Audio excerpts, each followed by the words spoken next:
Kieku kien għadu fit-tmexxija tal-Partit Nazzjonalista, l-eks Prim Ministru Lawrence Gonzi kien jieħu deċiżjoni differenti fil-każ tal-vot dwar l-Unjoni ċivili, dan dwar il-vot fil-Parlament. Meta kien qed jieħu sehem fil-programm Għandi xi ngħid, Lawrence Gonzi qal li bħal fil-każ tad-divorzju kien jagħti vot ħieles. Pereżempju tal-Unjoni ċivili, kont tagħti free vote int? Fiċ-ċirkostanzi naħseb li iva kont nagħti free vote.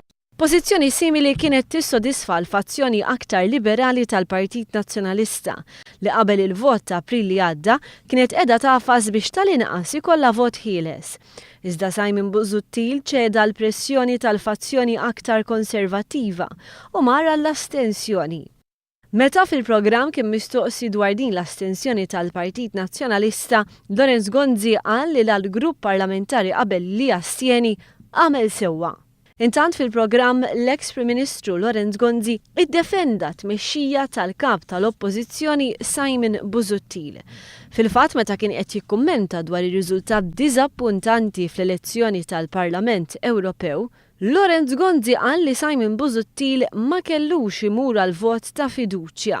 Da minkejja telfa ta' aktar minn 33,000 vot illi sofra il-partit. Kont tmur immur għal Simon Busuttil.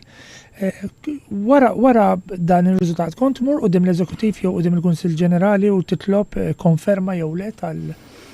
Le, ma kontx imur għal konferma tal-leadership għax il-leadership qiegħda hemm